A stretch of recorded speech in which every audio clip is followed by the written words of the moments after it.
অনেক সুন্দর একটি গল্প যদি ভালো লেগে থাকে দয়া করে চ্যানেলটাকে সাবস্ক্রাইব করবেন। বাবার মৃত্যুর পর উইল খুলে দেখা গেল পুরো সম্পত্তির মালিক একজন অচেনা মেয়ে।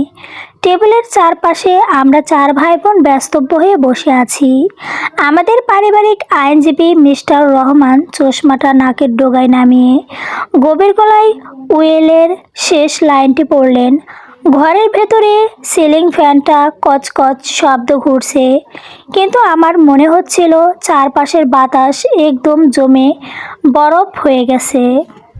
আমার বড় ভাই আরশাদ সাহেব, যিনি নিজেকে সবসময় এই পরিবারের আগোষিত সমষ্ট মনে করতেন, তিনি হুট করে দাঁড়িয়ে গেলেন। তার মুখটা রাগে লাল হয়ে গেছে। টেবিল চাপড়ে তিনি চেঁচিয়ে উঠলেন, ইম্পসিবল রহমান সাহেব, আপনি নিশ্চয়ই কোথাও ভুল করছেন। বাবা তার প্রশিক্ষণ সম্পত্তি, এই আলিশান বাড়ি, ফ্যাক্টরি সব একজন অচেনা মেয়ের নামে লিখে দিয়ে গেছেন। কে এই আরিশা রহমান?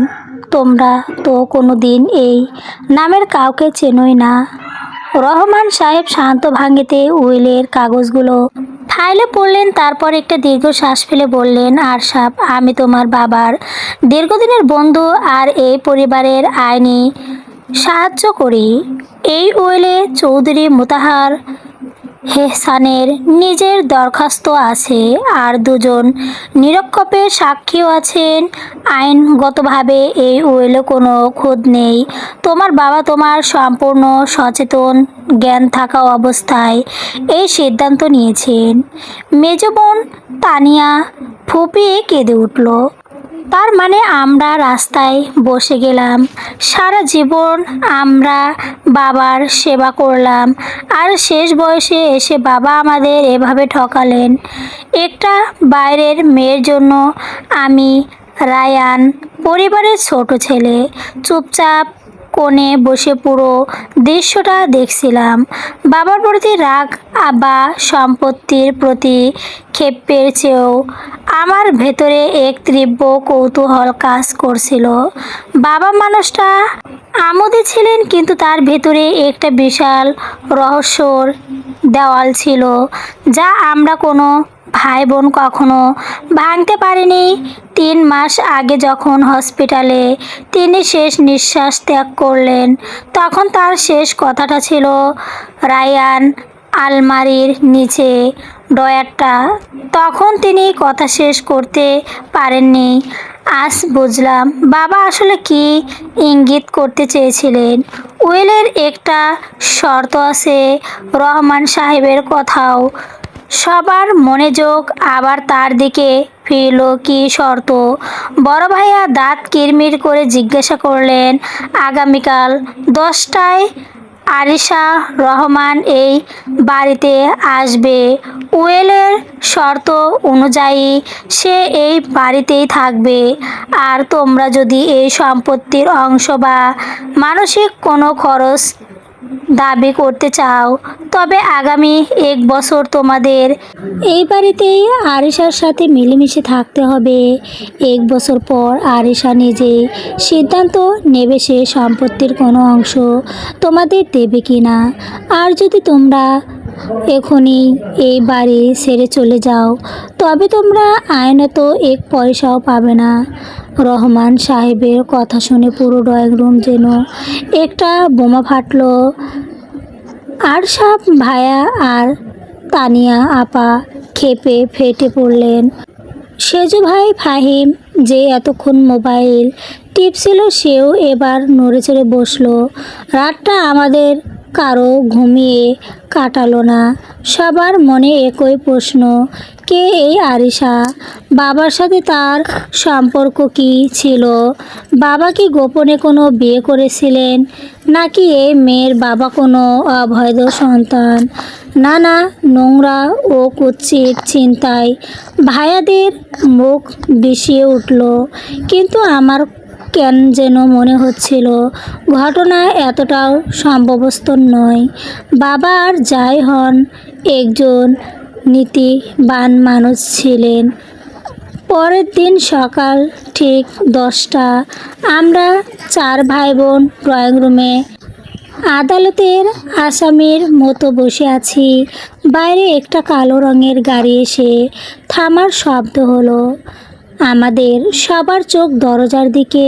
কয়েক মুহূর্তের পর দরজা ঠেলে ভেতরে ঢুকলো একটি মেয়ে। পরানো সাদা মোটা একটা সালোয়ার কামিজ, কাঁধে একটা সাধারণ ঝোলা ব্যাগ। বয়স বড় জোর 23 বা 24। মেয়েটার চেহারা অন্তত শান্ত, কিন্তু চোখের দৃষ্টিতে এক অদ্ভুত দূরত্বটা। কোনো অভিজাত্যের অহংকার নেই, নেই কোনো চতুরত্ব। তাকে দেখে কোটি কোটি টাকার সম্পত্তির মালিক মনে হওয়া তো দূরের কথা, খুব সাধারণত মধ্য ব্যক্তি পরিবারের মেয়ে বলেই মনে হয়। মেয়েটি ঘরে ঢুকে আমাদের দিকে তাকিয়ে আলতো করে একটু হাসলো, তারপর বলল, আসসালামু আলাইকুম, আমি আরিশা। মোতাহের আঙ্কেলের নামে চৌধুরী সাহেবের উইলের সূত্র আমি আজ এখানে এসেছি। আরশাদ ভাইয়া সোফা থেকে উঠে দাঁড়িয়ে তীক্ষ্ণ গলায় বললেন, চৌধুরী সাহেব আঙ্কেল, নাটক বন্ধ করো মেয়ে, পরিষ্কার করে বলো, কোন জাদু বলে তুমি আমার বাবার সম্পত্তি নিজের নামে লিখে নিয়েছো? ব্ল্যাকমেইল করছো নাকি কোনো জালিয়াতি চোকার সদস্য তুমি? আরিশা আশাব ভাইয়ের এই রুট আচরণে একটু দমে গেল না। সে তার ব্যাগটা সোফায় রেখে সোজা ভাইয়ের চোখের দিকে তাকিয়ে শান্ত গলায় বলল, আপনারা যেভাবে ভাবছেন বিষয়টা তেমন নয়। এই সম্পত্তি আমি চেয়ে নিইনি, আমাকে দেওয়া হয়েছে। আর আমি কেন এসেছি তার উত্তর এই ডায়েরিতে আছে। আরিশা তার ব্যাগ থেকে একটা পুরনো চামড়ার ডায়েরি বের করলো। ডায়েরিটা দেখেই আমার বুকটা ছট করে উঠল। ওটা বাবার প্রিয় ডায়েরি ছিল, যা বাবা সব সময় নিজের কাছে রাখতেন। মেয়েটি ডায়েরিটা টেবিলের উপর রাখলো। চৌধুরী মোতাহের হোসেনের সেই চিত্র পরিচিতি। চামড়ার ডায়েরিটা টেবিলের উপর রাখতেই ড্রয়িং রুমের গোমট নীরবতা যেন আরও দিনভীত হলো। আরশাদ ভাইয়া এক ঝলকায় ডায়েরিটা তুলে নিতে গেলেন, কিন্তু আরিশা মৃদু গলায় বলল, দয়া করে তাড়াহুড়ো করবেন না আরশাদ সাহেব, ডায়েরিটা খোলার আগে কিছু সত্য আপনাদের জানা দরকার, কারণ এই সত্যটা আপনাদের অহংকার আর চৌধুরী পরিবারের এতদিনের সাজানো অভিজাতের ভিত নাড়িয়ে দেবে। ফাহিম আর তানিশা আপা সোফায় এগিয়ে এলেন। আমি শুধু ব্যস্তব্য হয়ে বাবার ডায়েরিটার দিকে তাকিয়ে রইলাম। আরিশা একটা দীর্ঘশ্বাস ফেলল, আমাদের সবার মুখের দিকে তাকালো। তার চোখে কোনো অপরাধ বোধ নেই, বরং এক বুক চাপা কষ্ট আর সততা স্পষ্ট। জাদু বলে বা ব্ল্যাকমেইল করে এই সম্পত্তি হাতিয়ে নিয়েছি, তাই না? আরিশার ঠোঁটে একটা বিচ্ছিন্ন হাসির রেখা ফুটে উঠল। কিন্তু সত্যিটা হলো, এই বিশাল বাড়ি, আলিশান লাইফ স্টাইল আর ফ্যাক্টরির যা অহংকারে আপনারা মাটিতে পা ফেলতেন না, তার আসল ভিত্তি তৈরি হচ্ছিল আমার মায়ের হাত ধরে চৌধুরী মোতাহের এহসানের আজকের এই ধানকুবের হয়ে ওঠা পেছনে সমস্ত পুঁজি আর আবদান ছিল আমার মা আফরোজা বেগমের। আরিশার কথা শুনে আরশাদ ভাইয়া গজে উঠলেন, কি যথেষ্ট মুখোশ করে এসেছো? আমাদের মা সুফিয়া চৌধুরী 25 বছর আগে মারা গেছেন। আমাদের বাবা আর কোনো বিয়েই করেননি।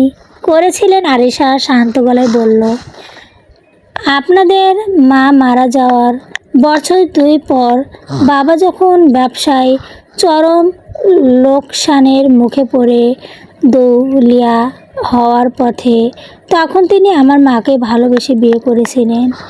আমার মা ছিলেন সিলেটের এক ধনী চা বাগানের মালিকের একমাত্র কন্যা সন্তান। মায়ের অগাধ সম্পত্তি আর টাকা দিতেই মোতাহের সাহেব নিজের ডুবতে বসা ব্যবসা শুধু চালানি আজকে এই চৌধুরী সাম্রাজ্য গড়ে তুলেছেন। তানিয়া আপা চেঁচিয়ে উঠলেন, মিথ্যে কথা, বাবা যদি বিয়েই করবেন তবে আমাদের জানায়নি কেন? আমরা কেন কোনো দিন জানতে পারলাম না? আরিশা এবার টেবিল থেকে ডায়েরিটা তুলে নিয়ে এক নির্দিষ্ট পাতা খুলল।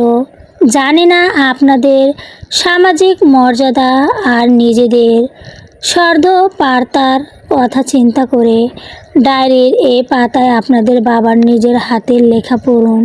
সেখানে তিনি স্পষ্ট লিখেছেন, 4 ভাই বোন যখন জানতে পারছিলি বাবা আবার বিয়ে করতে যাচ্ছেন, তখন আপনারা বাড়ি মাথায় তুলেছিলেন। আশরাফ সাহেব আর তানিয়া আপা যখন কলেজে পড়েন, আপনারা বাবার গায়ে হাত তুলতে পর্যন্ত বাকি রাখছিলেন। লোক লজ্জা আর আপনাদের জেদের মুখ পড়ে বাবা আমার মাকে এ বাড়িতে কোনো দিন স্ত্রীর মর্যাদায় দিয়ে আসতে পারেননি। মা নিজের ভালোবাসার খাতিরে বাবার সামনের দিকে তাকিয়ে মস্ত বড় ব্যবসায়ী পরিবারের মেয়ে হয়ে সারা জীবন আড়ালে রয়ে গেলেন। আমি আর চুপ থাকতে পারলাম না। ডায়েরির পাতাটার দিকে তাকিয়ে গিয়ে বাবার চেনা হাতের লেখার ওপর চোখ বুলালাম। আরিশা একদম সত্যি বলছে। বাবার ডায়েরির পাতায় পাতায় অনুশোচনা আর আফরোজা বেগমের প্রতি কৃতজ্ঞতার কথা আর্চজল লেখা। আরিশা বলতে লাগলো, মা কোনো দিন বাবার কাছে নিজের অধিকার চায়নি, কিন্তু 2 বছর আগে মা যখন ক্যান্সারে আক্রান্ত হয়ে মারা যান, তখন বাবা ভেঙে পড়েন। তিনি নিজের ভুল বুঝতে পারেন। মা মারা যাওয়ার পর বাবা নিজের বিবেকের কাছে হেরে যান। তিনি সিদ্ধান্ত নেন, যার টাকায় এই চৌধুরী পরিবারের এত জৌলুস, তার সন্তানকে তিনি বস্তিত্ব করবেন না। কিন্তু তিনি একটাও জানতেন, সরাসরি আমাকে সম্পত্তি দিতে আপনারা আলতো মামলা করবেন, নয়তো আমাকে শেষ করে দেবেন। তাই মিস্টার রহমানের বুদ্ধিতে তিনি এই উইলের শতটা রাখলেন। ড্রয়িং রুমে তখন পিনপান্ত নীরবতা।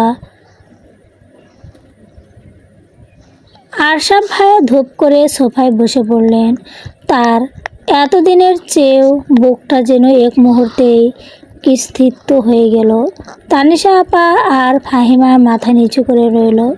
যে টাকার গরমে তারা অন্ধ ছিল, সেই টাকা আসল যে একজন অবহেলিত স্বয়ং মায়ের একটা মেনে নেওয়া তাদের অহংকারে তীব্র আঘাত করেছিল। আরিশা উঠে দাঁড়িয়ে আমার সামনে এসে দাঁড়ালো। রায়আন ভাইয়া, বাবা আলমারির নিচে ডয়ারে, সেখানে একটা ব্যাংক লক আর মায়ের সাথে বাবার বিয়ের আসল কাবিননামা রাখা আছে। বাবা তোমাকে সবচেয়ে বেশি ভালোবাসতেন, কারণ তুমি বাবার ভেতরের একাকিত্ব বুঝতে পারতে। আরিশা বেগম ব্যাগ থেকে আরেকটা কাগজ বের করে টেবিলের উপর রাখলো। উইলের শর্ত অনুযায়ী 1 বছর আমার এই বাড়িতে থাকার কথা ছিল, কিন্তু আমি যখন আপনাদের শাস্তি দিতে বা আপনাদের রাস্তায় বসাতে আসেনি, মায়ের সেখানে সঙ্গর আমাকে করুণা করতে শিখেছে। কারো অধিকার কেড়ে নিতে নেই। এই কাগজে আমি মিস্টার রহমান মাধ্যমে সাইন করে নিয়েছি। এই সম্পত্তি 4 ভাগের 3 ভাগ আমি আপনাদের 4 ভাই বোনের নামে সমান অংশ উইল করে দিয়েছি। শুধু মায়ের দেওয়া পৈতৃক পুজোর সম পরিমাণ অংশটা আমি আমার মায়ের নামে গড়া এতিমখানার জন্য রেখেছি। আমরা 4 ভাই বোন অবিশ্বাস্য চোখ আরিশার দিকে তাকিয়ে রইল। যে মেয়েটিকে আমরা লোভী জালিয়াতি চোরের শব্দ লোভী জালিয়াতি চক্রত্ব সদস্য ভেবেছিলাম, সে এক মুহূর্ত আমাদের সমস্ত ভেগ আর অহংকারকে ধুলে মিশিয়ে দিতে তার উদারতা দিয়ে আশরাফ ভাইয়া আস্তে আস্তে উঠে দাঁড়ালেন। তার চোখ দুটো যখন ভিজে উঠেছে, তিনি আরিশার সামনে গিয়ে অপরাধীর মতো মাথা নিচু করে বললেন, আমাদের মাফ করে দাও, আমরা শুধু টাকার পেছনে ছুটেছি। মানুষের মন আর বাবার ভেতরের কষ্টটা কোনো দিন বুঝিনি। আজ থেকে এই বাড়ি ছাড়া কোনো প্রশ্নই আসে না। তুমি এই বাড়ির আদরের বোন হয়ে আমাদের সাথে থাকবে। তানিশা আপা এগিয়ে এসে আরিশাকে জড়িয়ে ধরে কেঁদে ফেলল। ফাহিমও তার ফোনটা পকেটে রেখে আরিশার দিকে তাকিয়ে মান্য হাসলো। আমার বুকের ভেতর থেকে একটা বিশাল পাথর নেমে গেল। বাবার আত্মাটা আজ নিশ্চয়ই ওপর থেকে শান্তিতে হাঁটছে। জানলার বাইরে দুপুরের কড়া রোদটা মিষ্টি আলোয় রূপ নিয়েছে। আমাদের ভাঙা পরিবারটা আজ এক অচেনা বনের ছায়ায় আবার পূর্ণিত পেল। সমাপ্ত কেমন লাগলো চলবে।